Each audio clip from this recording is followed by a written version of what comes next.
Good morning. Whoa. Good morning. I am Judy Lane, your worship associate for this morning's service. Welcome to this opportunity to be together in community. This is a time to celebrate and acknowledge the joy, comfort, and sometimes the challenges we face as a community. We come together in the Unitarian Universalist congregation to learn more about being human. We learn how to listen, how to forgive, how to grow in trust and compassion. You are welcome here as you are. If you are visiting, I hope you will take time to get to know us. If you're a seasoned member, please remember to welcome someone you do not know yet. Welcome to a time of connection. Welcome to this space made sacred by your presence. Today, we welcome our guest speaker, Reverend Kathy. Reverend Kathy Smith is an ordained Unitarian Universalist minister. She describes herself as an eco-humanist, strongly influenced by Buddhist practice and teaching. She has served congregations in Massachusetts, Texas, Miami, and Orlando as both a settled minister and as an interim. She has a passion for interfaith work and is a longtime environmentalist and advocate for social justice. Before we begin our service, let's take a moment to share in our stone ritual.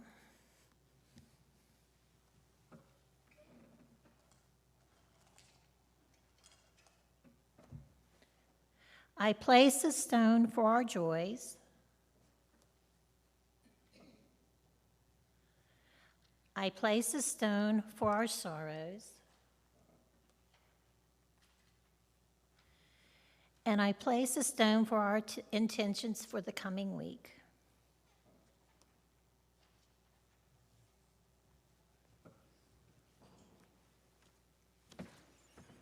Our lighting opening words come from Amy Bowden Friedman. Once more, the earth has turned toward the light of the sun. As we bathe in the night of a new day, so may we greet the dawning of a fresh possibility. Once more, we awaken from our slumber. As our bodies rise to meet the challenges and pleasures of living, so may our hearts and minds open with promise. Once more, we gather for worship. As we join our voices in word and song, so may this assembly bring forth wholeness. Come, let's worship. Come, let us worship.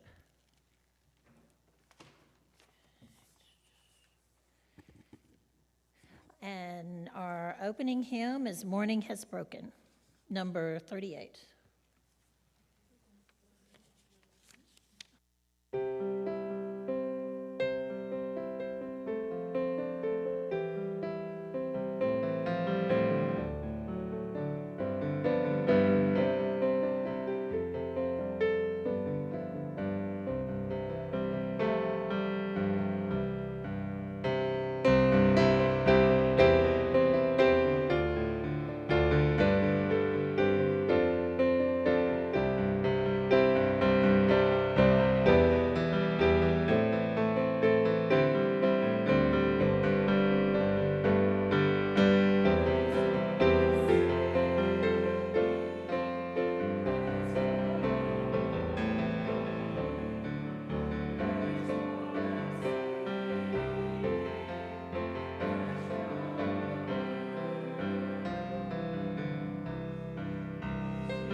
nice to be with you in person again.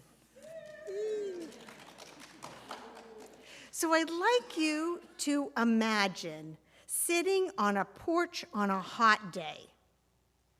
No, hotter than that. Let's make it 104 degrees in Texas, where the wind is covering everything with a fine-grained topsoil. The fan is on, and there are cold drinks, loved ones, and light entertainment. So, all in all, not a bad afternoon. This is the scene described in an article by Jerry P. Harvey, who was at the time a professor of management science at George Washington University in Washington, D.C. All was well on the porch until his father-in-law suggested they drive to Abiline for dinner. Harvey had no interest in driving 53 miles in an unair-conditioned 1958 Buick. But after his wife commented that it sounded like a good idea, he too affirmed the trip, followed by his mother-in-law. It was hot and dusty, and the food was bad. As Harvey puts it, so into the car and off to Abiline we went. My predictions were fulfilled. The heat was brutal. We were coated in a fine layer of dust that was cemented with perspiration by the time we arrived. The food at the cafeteria provided first-rate testimonial material for antacid commercials. Back home, trying to be sociable, Harvey commented on what a great trip it was. After a pause, his mother-in-law responded, "Well, to tell you the truth, I didn't really enjoy it very much, and I would have rather stayed here. I just went along because the three of you were so enthusiastic about it. I wouldn't have gone if you all hadn't pressured me into it." Stunned, Harvey retorted that he hadn't wanted to go either, and then his wife echoed the same thing. His father-in-law broke in to say that he hadn't wanted to go either and had only suggested it because he thought the others might be bored. Harvey concludes, "After the outburst of recrimination, we all sat back in silence. Here we were, four reasonably sensible people who by our own volition had just taken a 106-mile trip across godforsaken desert in furnace-like temperature through a cloud-like dust storm to eat unpalatable food in a hole-in-the-wall cafeteria in Abiline when none of us had wanted to go. In fact, to be more accurate, we'd done just the opposite of what we wanted to do. The whole situation didn't make any sense." Sometimes people do really silly things. Why? We'll talk about that today. But now I'd like to offer for our time of meditation, I'd like to invite you to reflect on the ways that communication can impact our congregational life or the life of any community. The words are adapted from a charge I gave at my home congregation at the installation of their new minister 20 years ago in 2002. The words ring true 20 years later, and for most congregations, whether or not they have a minister. So I invite you to be in a reflective mode, thinking about your own communications and the gifts and challenges of human communication in general. It seems to me that to be successful in your ministry together, you need to know each other's wants and needs, your hopes and fears, your joys and sorrows. In particular, your leaders, both professional and lay, need to know these things. They need to know when you think things are going well. They need to know when you think something could be improved. They need to know when you're mad at them. Here's the tricky part. They can't read minds. I know for myself that while they teach many interesting classes at theology school, mind reading is not one of them. If you happen to be in a field where mind reading is taught, I would very much like to know. So how will your leaders and fellow members know these things that they need to know? You will need to tell them. You will need to tell them. Will they always be able to meet your needs?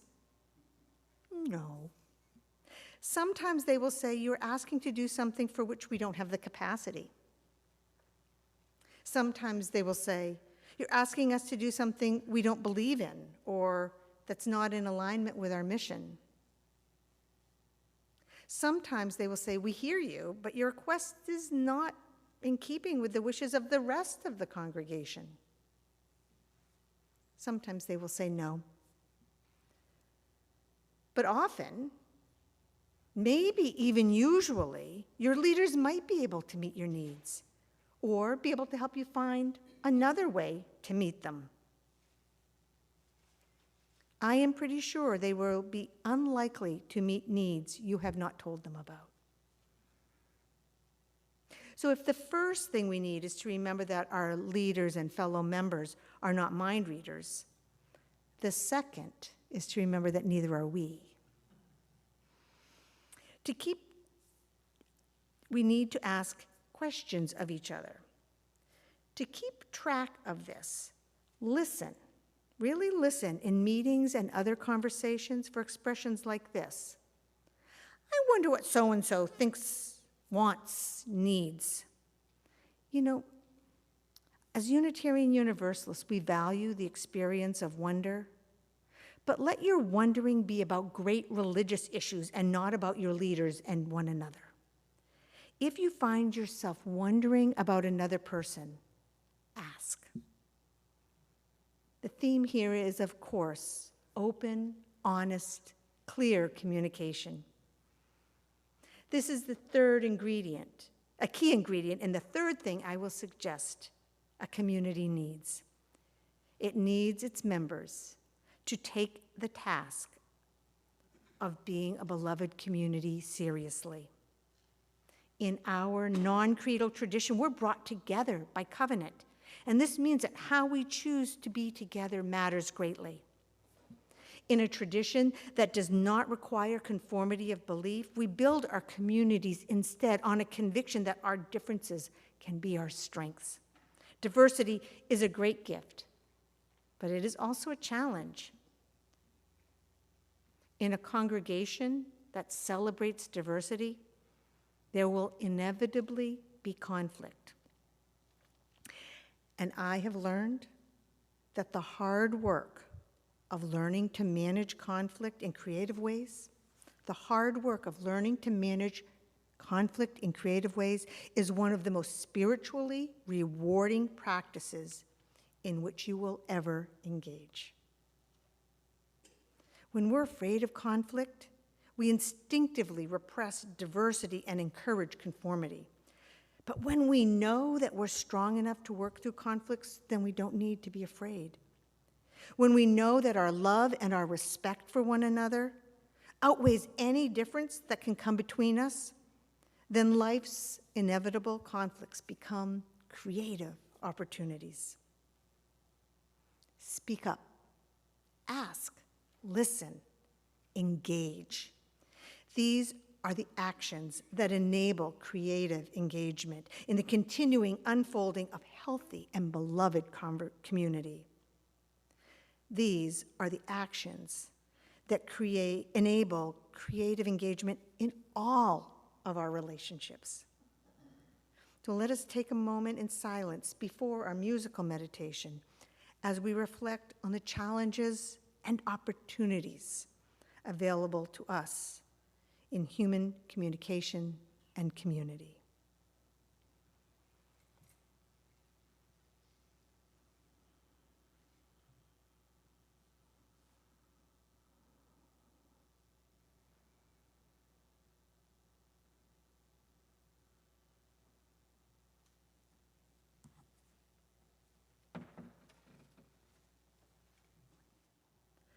On trips to Abiline, No one thinks it's a good idea. They just think everyone else does. I just want to say that I did live in Texas for a year, but I've never been to Abilene, and I really mean them no disrespect. When we can escape the Abilene paradox, we open more fully to each other and we awaken to the new possibilities among us. How we share our various opinions can be tricky, though. When our daughter Ricky was a little girl, we had to help this strong-willed and often very earnest child learn what to do when she did not like something on her dinner plate. We had plenty of opportunities, as she was at the time a very picky eater. She would try things, sure.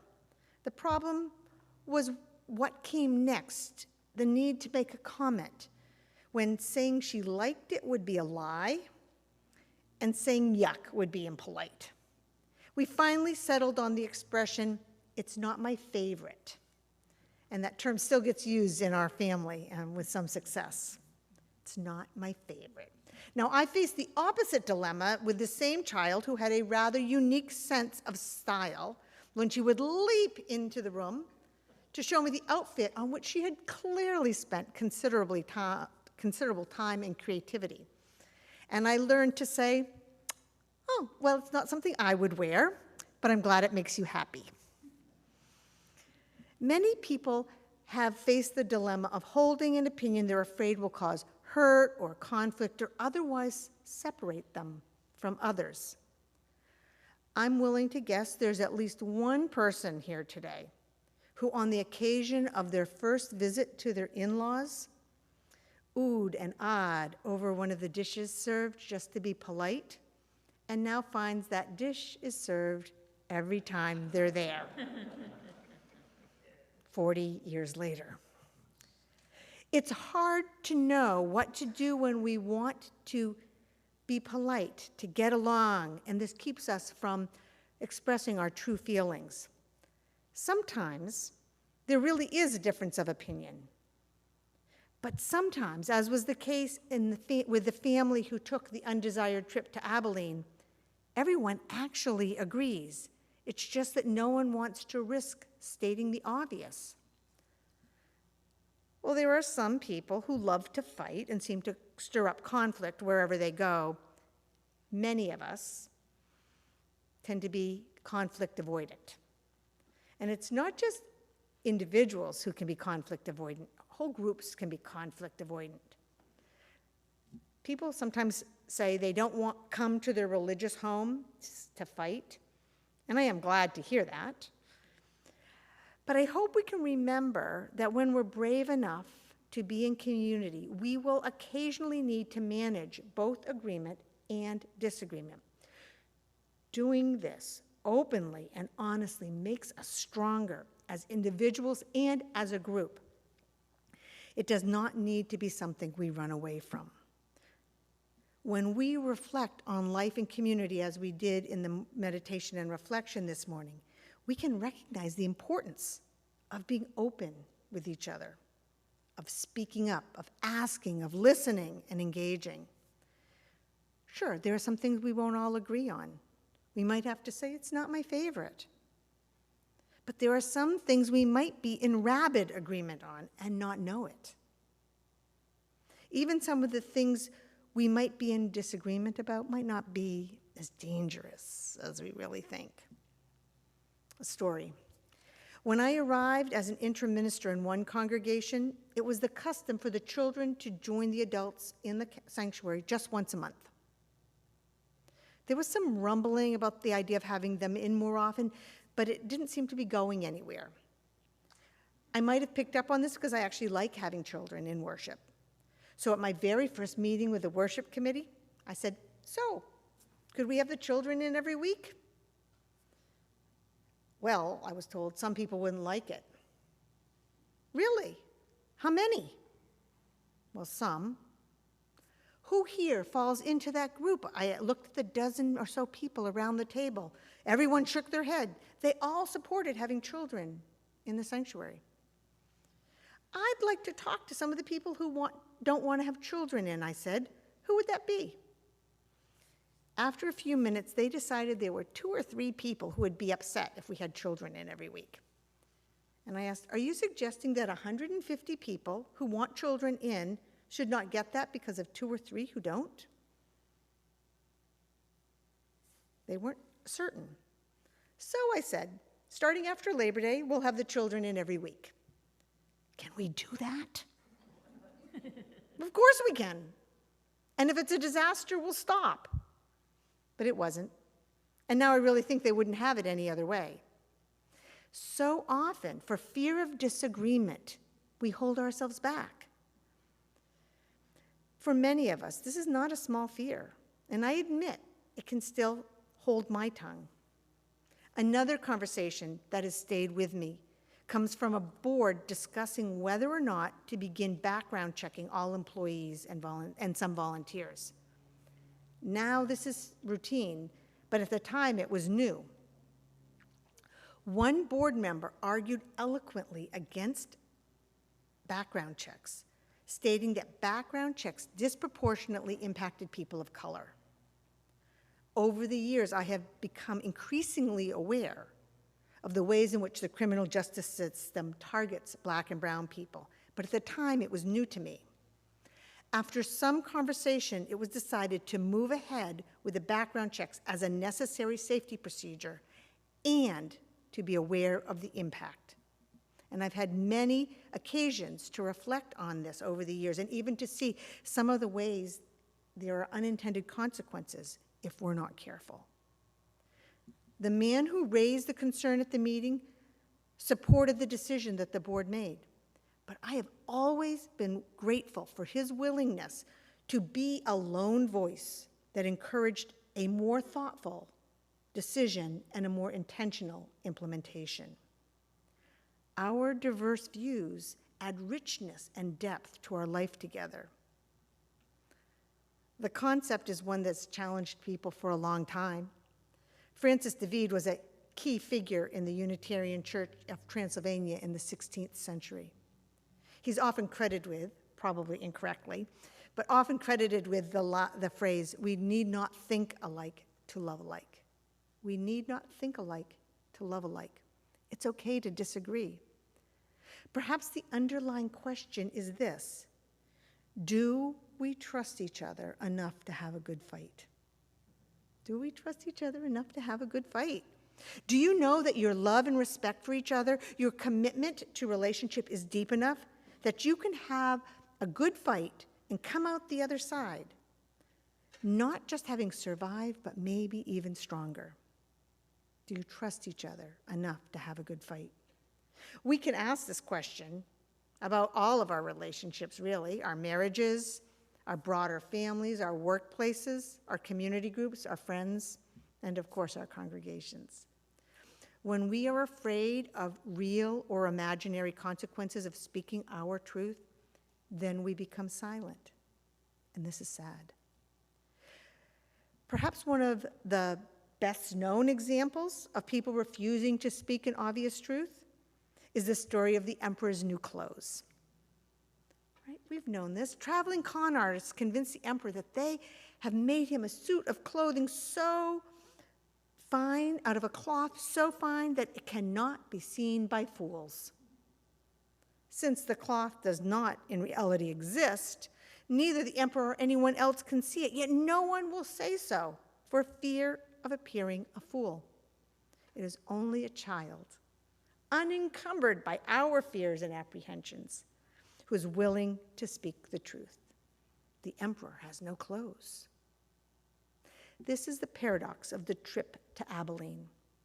Too often, a person does not speak up for fear that something bad will happen. They can clearly see the thing that will happen if they don't speak. Still, the imagined bad consequence if they do seems worse. The fact that there are real risks in the world fuels our imagination. But what really stills our tongue is that action, that speaking up would seem to put our relationships at risk. We fear that we will be fired, ostracized, or considered a fool. We are afraid that if we speak up, We will experience separation, loneliness, alienation when what we crave is connection, engagement, and relationship. The paradox is that our refusal to speak up, to be known, creates the very isolation we are trying to avoid. True connection, engagement, and relationship requires that we speak up, be ourselves, and be known. A story. Pete was a gay man in a loving relationship with Bill. While Pete was out to many of his friends and his church community, he was not out to his family. As a result, Bill and Pete spent many holidays and other family times alone. When asked why he didn't come out to his family, he told a sad story about what happened to a cousin. Neither the fact that the events had taken place 40 years ago or that most of the people involved were now dead mattered. Pete would not risk alienation from his family. Then one day, after years of working up to it, Pete came out to his family. Turns out they all knew. Had known for a long time, were all supportive. Pete and his whole family didn't just take a day trip to Abiline, they'd been living there. Because of fear of alienation, Pete and his family had lived for years with unnecessary distance and separation. And that's the paradox. I'm happy to report that Pete and Bill and Pete's family no longer celebrate separate holidays in Abiline. They celebrate together in their own hometown. Our various religious traditions encourage our faithful engagement with one another. And we've heard so many of them, just from all the different traditions. From the Jewish tradition, we take the golden rule. What is hateful to you, do not do to your neighbor. Versions of the golden rule can be found in many traditions. It is said of the Jewish scripture that it can be summed up in the golden rule, and the rest is commentary. Our faithful engagement is summed up in the Christian tradition with the commandment to love one another. Love one another. In the Buddhist tradition, we're invited to be in right relationship with each other through the ethics teachings of the Eightfold Path, which includes right livelihood, right conduct, and right speech. In the pagan traditions, we're reminded that what we put out in the universe returns to us. Many religious teachings are about being in right relationship with each other. And so the question for today is, in our quest for right relationship, can we speak our truth in love? This does require us to open ourselves up, and that, I admit, takes courage. When we open ourselves up, we take a risk. We expose who we really are and what is most dear to us. It's not surprising that many of us would rather hold back or would rather put on our armor or at least our public face before we interact with others. And while understandable, this practice is unfortunate, for it insulates us from making the very connections we desire. We often think of having courage as being willing to do great things in the public sphere. However, courage can be much more personal. Courage can mean opening oneself up to the hurt and sadness that may result from allowing ourselves to be truly known. It is a hollow safety that leaves us permanently isolated. When we have the courage to risk a real connection, we have so much to gain. Love and acceptance, connection, joy, support, comfort, and more. And so, before we board the next bus for Abiline, I ask, can you catch yourself the next time you are tempted to hold back? Can we be courageous? Can we open ourselves to those around us? Can we speak our truth in love? And I close with the words of Jose Abiline, a prominent Universalist minister of the 1800s. We've heard them before. He said, "If we agree in love, there is no disagreement that can do us any harm. But if we do not, no other agreement can do us any good."